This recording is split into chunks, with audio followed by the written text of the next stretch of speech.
Hi once again to all my followers, subscribers.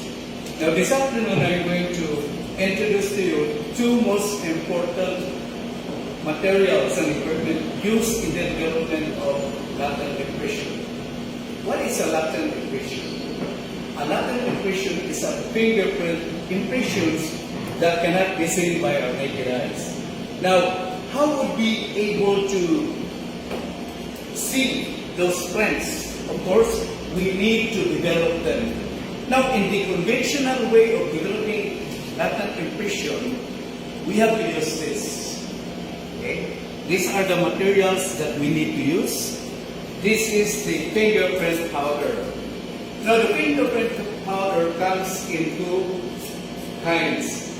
The magnetic, and this one is just a conventional, ordinary powder. Now, paired to that is an ordinary camel's hair brush. Now, there's also a brush which is called magnetic.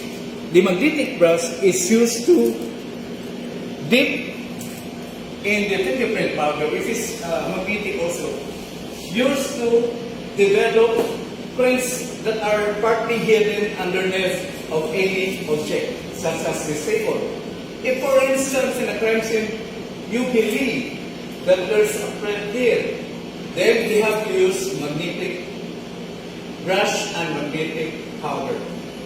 Now, this afternoon, when my students arrive, I'm going to let them perform the development of latent impression using this conventional equipment and material.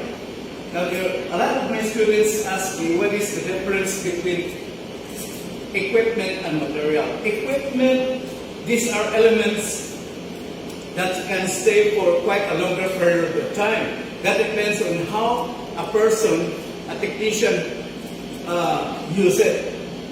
Now, when I talk of materials, these are the elements that can be replenished or that can be consumed, like this one, the powder. Okay? That is consumable, meaning in due time, it will be consumed and nothing will be left. Now, for the brush, it might stay for a longer period of years. That depends on how a student or a trainee use it. Now, this afternoon, I'm going to demonstrate to you how to develop latent impression. Now, since this one is much more visible than if I had to go down there in the working table. So let's assume that there is a print of someone here.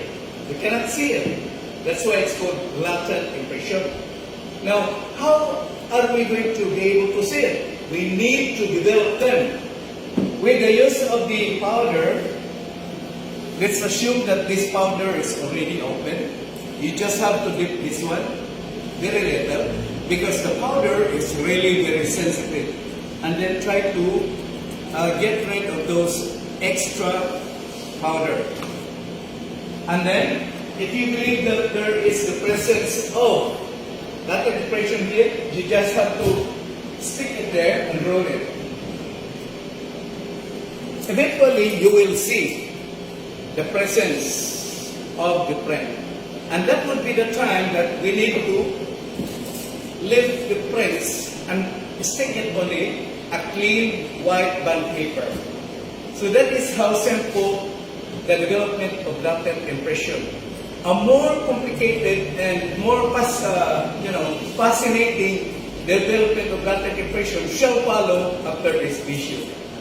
If you believe that this video helps you learn a lot, please consider to like, share, and comment.